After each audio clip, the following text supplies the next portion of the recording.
নমস্কার, আপনাদের জন্য রইল দিনের সবথেকে চর্চিত 10টি সংবাদ। শুরুতেই হেডলাইন। একদিনে হালুয়া টাইট করে দিয়েছি, আর 7টা দিন করলেই কিভাবে বাংলাদেশকে টাইট দিলেন শুভেন্দু। উত্তপ্ত বাংলাদেশ, এরই মধ্যে সামনে এলো বড় খবর, ইউনূসকে সরিয়ে বসবেন খালেদা জিয়া, বাংলাদেশে বড় পরিবর্তনের ইঙ্গিত। হিন্দুদের একজোট করায় যদি আমাকে সাম্প্রদায়িক বলা হয়, আমি হাজারো বার সাম্প্রদায়িক, বিস্ফোরক বার্তা দিলেন স্বামী প্রদীপ্তানন্দ। তৃণমূল আমলে একের পর এক দুর্নীতি, এবার উঠে এলো মিড ডে মিলের দুর্নীতির অভিযোগ, দেগঙ্গায় স্কুলের প্রধান শিক্ষকের বিরুদ্ধে অভিযোগ দায়ের। এটা জওহরলাল নেহেরুর ভারত নয়, এটা আমাদের ভারত, আমাদেরকে থাপ্পড় মারতে এলে থাপ্পড় খেতে হবে, এ কি বললেন অগ্নিমিত্রা পাল। আবারও 26,000 চাকরি বাতিল মামলার শুনানি পিছিয়ে গেল সুপ্রিম কোর্টে, ফের কবে শুনানি। আমি কিছুই করিনি, জামিন চেয়ে পুরো দায় বোর্ডের ঘাড়েই চাপালেন পার্থ চট্টোপাধ্যায়। নিয়মিত দিনের সেরা এবং নির্ভুল খবর পেতে সাবস্ক্রাইব করুন আজকের বাংলা সংবাদ চ্যানেলটিকে। আসছি খবরের বিস্তারিত নিয়ে। বাংলাদেশে গ্রেফতার হওয়া চিন্ময় কৃষ্ণ দাসের নিঃশর্ত মুক্তির দাবি এবং সেই দেশের সংখ্যালঘুদের নির্যাতনের প্রতিবাদ। ওপার বাংলা অশান্ত, এপারেও প্রতিবাদ জিয়ে রয়েছে এখনও। রাস্তায় নেমে বিক্ষোভ দেখাচ্ছেন রাজ্য বিধানসভার বিরোধী দলনেতা শুভেন্দু অধিকারী। সে বিক্ষোভ অরাজনৈতিক ব্যানারে, পোশাকে নাম সনাতনী ঐক্যমঞ্চ। পেট্রাপোল আন্দোলনের পর বৃহস্পতিবার রানী রাসমণি অ্যাভিনিউতে সনাতনীদের প্রতিবাদ সভায় সুর চড়ান শুভেন্দু। একদিনের মধ্যে ওদের হালুয়া টাইট করে দিয়েছি বলেও দাবি করেন তিনি। কিন্তু কিভাবে? মূলত বাংলাদেশের সঙ্গে অর্থনৈতিক সম্পর্কের বিষয়টা তুলে ধরেই এ কথা বলেছেন শুভেন্দু। বাংলাদেশ ভারতের ওপর কোন কোন ক্ষেত্রে নির্ভরশীল সে তথ্য তুলে ধরে শুভেন্দু বলেন, বাংলাদেশ থেকে বাণিজ্য হয় মাত্র 11.25 বিলিয়ন। 10-এর পরে রয়েছেন আপনারা। আমাদের অর্থনীতি আপনাদের ওপর নির্ভর করে না, আর আমরা কটন পাঠাই। ফুড ইন্ডাস্ট্রি, শাক সবজি, আলু, ডিম, পেঁয়াজ সব মিলিয়ে 97টা জিনিসের ওপর নির্ভরশীল আপনারা। নৌকা লঞ্চের যন্ত্র ভারত দেয়। বাংলাদেশকে হুঁশিয়ারি দিয়ে বলেন, একদিনে পেট্রাপোল বন্ধ করেছিলাম, 40 গাড়ি পেঁয়াজ গিয়েছে পচে, একদিনেই হালুয়া টাইট করে দিয়েছি। এক্সপোর্টার ইম্পোর্টাররা সবাই হিন্দু। ওরা আমাকে বলছে, দাদা 7টা আটকে দিতে পারলে না, এদের কি অবস্থা হবে দেখবে। প্রসঙ্গত, বাংলাদেশে চিন্ময় কৃষ্ণের মুক্তির দাবিতে গত সোমবার সীমান্ত বন্ধ করেন সনাতনীরা। সেই হুঁশিয়ারি আগেই দিয়ে রেখেছিলেন শুভেন্দু, আর তার ফল যে ব্যাপক হয়েছে সেটাই বোঝালেন তিনি। শুভেন্দু অধিকারী বলেন, মুক্তিযোদ্ধারা আরও একটু ঐক্যবদ্ধ থাকুন। 20 জানুয়ারি 2025-এর পর বিশ্ব সমাজ বাংলাদেশের জন্য এগিয়ে আসবে। প্রসঙ্গত, বেনাপোল থেকে পেট্রাপোল সীমান্ত দিয়ে প্রায় প্রতিদিনই দেশে ফিরছেন অনেকেই। সেখানকার পরিস্থিতি দেখে অনেকেই ক্ষুব্ধ হয়ে বলছেন, সে দেশের যা পরিস্থিতি হিন্দুদের, তাতে এখান থেকে সব পাঠানো বন্ধ করে দেওয়া হোক। সেই প্রতিবাদের সুরই যেন এদিন শোনা গেল শুভেন্দুর গলায়। চিন্ময় কৃষ্ণ দাসের জামিন মামলা পিছিয়ে গিয়েছে 1 মাস। আপাতত জেল থেকে বেরোতে পারছেন না তিনি। শান্ত হচ্ছে না বাংলাদেশের পরিস্থিতিও। ঢাকার জন্য বার্তা যাচ্ছে বিশ্বের বিভিন্ন দেশ থেকে।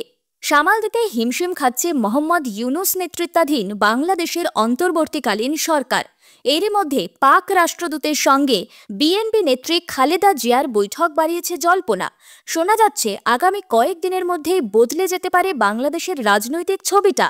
রাষ্ট্রপতিকে কি অপসারণ করার পথে এগোচ্ছে বাংলাদেশ? বাংলাদেশের চারিদিকে চলছে এই চর্চা।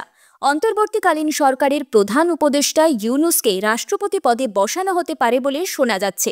শুধু তাই নয়, ইউনূসকে প্রধান উপদেষ্টার চেয়ার থেকে সরিয়ে সেখানে বসতে পারেন খালেদা জিয়া। এই বিষয়ে খুব সতর্কভাবে এগোতে চাইছে অন্তর্বর্তীকালীন সরকারের উপদেষ্টারা। সম্প্রতি পাকিস্তান ও চীনের রাষ্ট্রদূতদের সঙ্গে বৈঠক করেছেন খালেদা জিয়া। সেই বৈঠকই এই জল্পনা আরও উস্কে দিয়েছে। বর্তমান রাষ্ট্রপতি আওয়ামী লীগের মোহাম্মদ শাহাবুদ্দিন, সেনা প্রধান জেনারেল ওয়াকার উজ জামান একসময় হাসিনা ঘনিষ্ঠ ও তার নিকট আত্মীয়। ফলে এই বিষয়ে জল্পনা ছিলই। তাছাড়া একাধিক বিষয়ে রাষ্ট্রপতির সঙ্গে মতের মিল হচ্ছে না উপদেষ্টাদের। বাংলাদেশের একটি সূত্র বলছে, হাসিনার পদত্যাগ নিয়ে যেহেতু ধোঁয়াশা দেখা দিয়েছে, তাই অরাজক পরিস্থিতির মধ্যে বর্তমান অবস্থা যে কোনো দিকে ঘুরে যেতে পারে। আর এইসব বিষয়ে চিন্তার ভাঁজ ফেলেছে অন্তর্বর্তী সরকারের প্রধানদের কপালে। হিন্দুদের একজোট করার জন্য যদি আমাকে সাম্প্রদায়িক বলা হয়, আমি হাজারো বার সাম্প্রদায়িক হতে রাজি আছি। বাঙালি হিন্দুদের একজোট হওয়ার ডাক দিয়ে রানী রাসমণি রোডের জনসভা থেকে একথা বললেন ভারত সেবাশ্রম সংঘের সন্ন্যাসী স্বামী প্রদীপ্তানন্দ। এদিন তিনি বলেন, চিন্ময় কৃষ্ণ দাস প্রভুকে জানিয়ে দিই, আমরা তোমার পাশে আছি। যতদিন মুক্তি না হয় আমরা একের পর এক আন্দোলন করব। এদিন কার্তিক মহারাজ বলেন, শ্যামাপ্রসাদ মুখোপাধ্যায়কে আমরা পশ্চিমবঙ্গে সাম্প্রদায়িক বলে চিহ্নিত করেছি।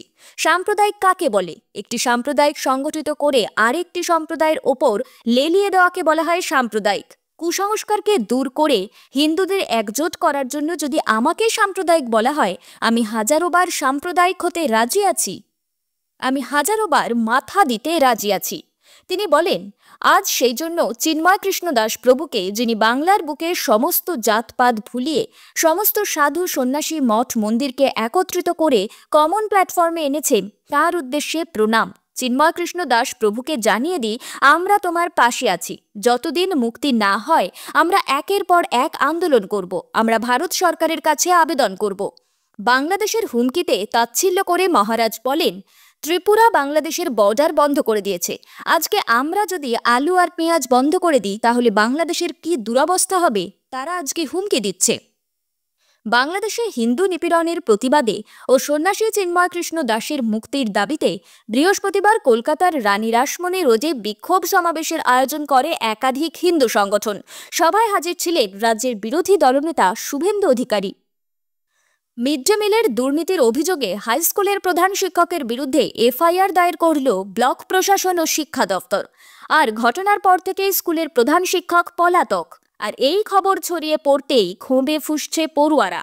বৃহস্পতিবার সকালবেলায় দেগঙ্গার ৮৪ হাইস্কুলের একাধিক দেওয়ালে প্রধান শিক্ষকের অবিলম্বে গ্রেফতার করতে হবে, এই দাবিতে পোস্টার মারেন অভিভাবক থেকে শুরু করে ছাত্রছাত্রীরা।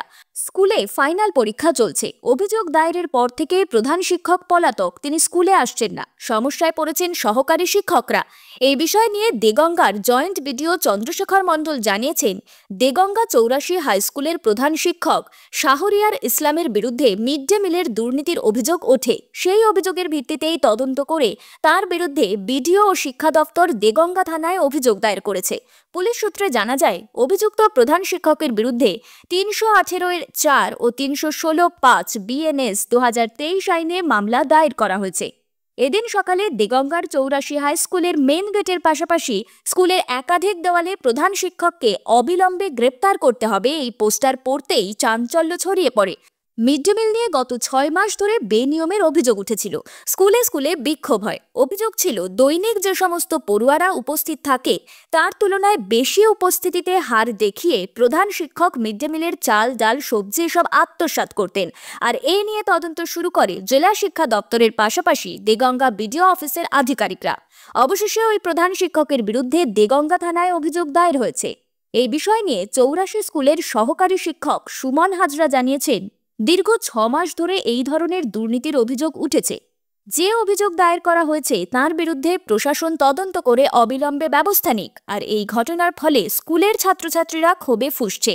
আমরা চাই স্কুলের সুশৃঙ্খল পড়াশোনার পরিবেশ ফিরে আসুক, আর এই দুর্নীতির বদনাম থেকে শিক্ষকদেরকে মুক্তি দেওয়া হোক। আর এই দুর্নীতির বিরুদ্ধে সরব হয়েছিলেন দেগঙ্গা পঞ্চায়েত সমিতির শিক্ষার কর্মাধ্যক্ষ এনামুল মোল্লা। আর সেই অভিযোগের পরেই একের পর এক প্রশাসনিক আধিকারিক নড়ে চড়ে বসে। পঞ্চায়েত সমিতির শিক্ষার কর্মাধ্যক্ষ জানিয়েছেন, ৮৪ হাইস্কুলের প্রধান শিক্ষক শাহরিয়ার ইসলাম মিড ডে মিল বলেই শুধু নয়, স্কুলের সরকারি ফান্ড থেকে শুরু করে নতুন ভবন নির্মাণ, শৌচাগার নির্মাণ, সমস্ত খাতে তিনি দুর্নীতি করেছেন, টাকা আত্মসাৎ করেছেন। পাশাপাশি নবম এবং একাদশ শ্রেণীর ছাত্রছাত্রীদের রেজিস্ট্রেশন ফিতেও তিনি মোটা অঙ্কের টাকা আত্মসাৎ করেছেন। তাই অবিলম্বে আমরা চাই ওই প্রধান শিক্ষককে গ্রেপ্তার করে দৃষ্টান্তমূলক শাস্তি দেওয়া হোক। ইউনূস সরকারের হুঁশ ফেরাতে গত সোমবার সকাল ৬টা থেকে ২৪ ঘণ্টা সীমান্তে প্রতীকী ধর্মঘটের ডাক দিয়েছিলেন বিরোধী দলনেতা শুভেন্দু অধিকারী। এবার টানা ৭ দিন ধর্মঘটের হুঁশিয়ারি দিলেন অগ্নিমিত্রা। একই সঙ্গে বললেন, এই ভারতবর্ষ জওহরলাল নেহেরুর ভারতবর্ষ নয় যে থাপ্পড় মারলে আর এক গাল বাড়িয়ে দেব। এখন থাপ্পড় মারলে ব্যাফেল ছুড়ব। চোখে চোখ রেখে লড়াই করার ক্ষমতা আমরা রাখি।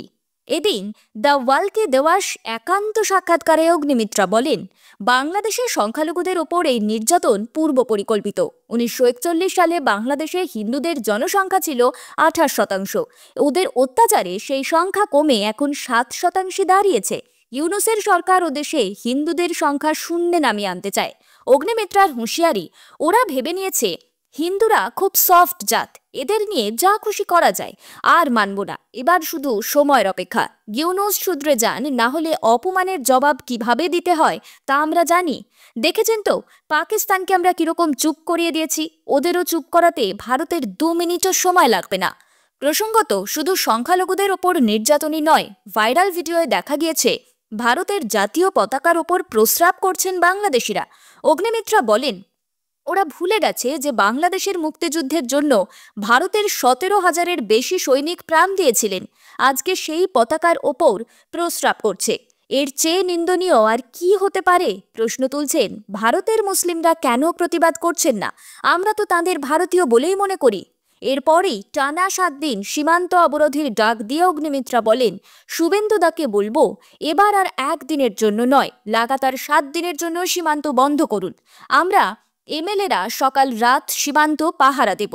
ওরা আমাদের ভাই বোনদের ওপর অত্যাচার করবে আর আমরা ভালোবেসে পেঁয়াজ ডিম পাঠাবো, এটা হতে পারে না। বিজেপি নেত্রীর অভিযোগ, কংগ্রেস সরকার আর জওহরলাল নেহরু ভারতবাসীকে ধোঁকা দিয়েছেন, এমনকি ইতিহাসও ভুল পড়িয়েছে।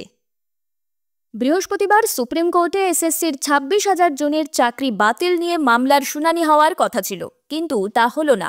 প্রধান বিচারপতি সঞ্জীব খান্না এবং বিচারপতি সঞ্জয় কুমারের বেঞ্চ জানিয়েছে 12ই ডিসেম্বর এই মামলার শুনানি হবে। সুপ্রিম কোর্টের প্রধান বিচারপতি সঞ্জীব খান্না পদে বসার পর এদিনই প্রথম এসএসসি মামলার শুনানি হওয়ার কথা ছিল তাঁর।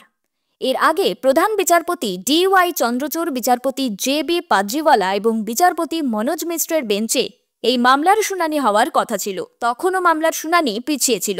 নিয়োগ দুর্নীতি মামলায় এসএসসির অধীনে 25,753 জনের চাকরি বাতিলের নির্দেশ দিয়েছিল হাইকোর্টের বিচারপতি দেবাংশু বসাক এবং বিচারপতি মোহাম্মদ সাব্বর রশিদির ডিভিশন বেঞ্চ। সেই নির্দেশকে চ্যালেঞ্জ করে সুপ্রিম কোর্টে গিয়েছিল রাজ্য সরকার। পৃথকভাবে মামলা করেছিল রাজ্যের শিক্ষা দপ্তর, এসএসসি এবং মধ্যশিক্ষা পর্ষদ। সুপ্রিম কোর্টের নির্দেশে সিবিআই চাকরিহারাদের মধ্যে যোগ্য অযোগ্যদের বাছাইয়ের কাজ শুরু করে। সিবিআই সূত্রে খবর, ইতিমধ্যে 25,000-এর বেশি চাকরিহারা শিক্ষক ও শিক্ষাকর্মীদের মধ্যে যোগ্য অযোগ্যদের বাছাই পর্ব হয়ে গিয়েছে। ব্যক্তিগতভাবে প্রার্থীদের সাক্ষাৎ পর্ব ও তথ্য সংগ্রহের কাজও প্রায় শেষ করে এনেছেন সিবিআই আধিকারিকরা। যোগ্যদের পরিবর্তে টাকার বিনিময়ে অযোগ্যদের নিয়োগ পাইয়ে দেওয়ার পাশাপাশি অতিরিক্ত শূন্যপদ তৈরি করে নিয়োগ করার অভিযোগ উঠেছে এই মামলায়। ইতিমধ্যে নবম থেকে দ্বাদশের শিক্ষক ও গ্রুপ B-C-তে কতজনকে নিয়োগ করা হয়েছে তার পুঙ্খানুপুঙ্খ তথ্য আদালতে জমা দিয়েছে মধ্যশিক্ষা পর্ষদ। আমি কিছুই করিনি, যা করেছে বোর্ড। নিয়োগ দুর্নীতি মামলায় জামিন চেয়ে এমনই বিস্ফোরক দাবি করলেন রাজ্যের প্রাক্তন শিক্ষামন্ত্রী পার্থ চট্টোপাধ্যায়। বৃহস্পতিবার ব্যাংশাল আদালতে প্রাথমিক শিক্ষক নিয়োগ দুর্নীতি মামলায় আইনজীবী দাবি করেন তার মক্কেল পার্থ চট্টোপাধ্যায় নির্দোষ। দুর্নীতিতে তার মক্কেলের কোনো ভূমিকাই ছিল না। আইনজীবীর এই মন্তব্যের পরই পার্থ চট্টোপাধ্যায় আদালতে দাঁড়িয়ে নিজের মুক্তি দাবি করেন। আদালতে পার্থ চট্টোপাধ্যায় রীতিমতো কাতর কণ্ঠে বলেন, আর কতদিন আটকে থাকব? যদিও পার্থ চট্টোপাধ্যায়ের জামিনের বিরোধিতা করে সিবিআই। আদালতে দাঁড়িয়ে পার্থ চট্টোপাধ্যায় বলেন, আমাকে জামিন দিন, আমি কিছুই করিনি, যা করেছে বোর্ড করেছে, আমায় বাঁচান, আমাকে জামিন দিন। ট্রায়াল শুরু হচ্ছে না, আমি আর কতদিন আটকে থাকব? অন্যদিকে সিবিআইয়ের আইনজীবী এদিন আদালতে পাল্টা সওয়াল করেন, 152 জন যোগ্য চাকরিপ্রার্থীর নাম তালিকায় রাখা হয়নি। এদিকে নানান এজেন্টের মাধ্যমে টাকা তুলে 752 জন অযোগ্য প্রার্থীর তালিকা তৈরি করা হয়েছিল, যার মধ্যে আবার 310 জন প্রার্থীর চাকরি সুনিশ্চিত করা হয়। সিবিআই আরও দাবি করেছে তৎকালীন শিক্ষামন্ত্রী পার্থ চট্টোপাধ্যায় সেই তালিকা পাঠিয়েছিলেন বলেও দাবি করা হয়। সিবিআই আরও দাবি করে পার্থ চট্টোপাধ্যায়ের বিরুদ্ধে যা যা অভিযোগ রয়েছে তা খতিয়ে দেখার কাজ চলছে। নিয়োগ দুর্নীতি মামলায় পার্থ চট্টোপাধ্যায়কে গ্রেফতার করা হয়েছিল 2022 সালের জুলাই মাসে। তারপর থেকেই জেলবন্দি পার্থ চট্টোপাধ্যায়। একাধিকবার জামিনের আবেদন করেছেন, যদিও তার নাকচ হয়ে গিয়েছে। জেলে বন্দি থাকা অবস্থায় একাধিকবার অসুস্থ হয়েছেন পার্থ, তারপরেও জামিন অধরাই থেকে গিয়েছে। আজকের মতন খবর এই পর্যন্তই। ধন্যবাদ।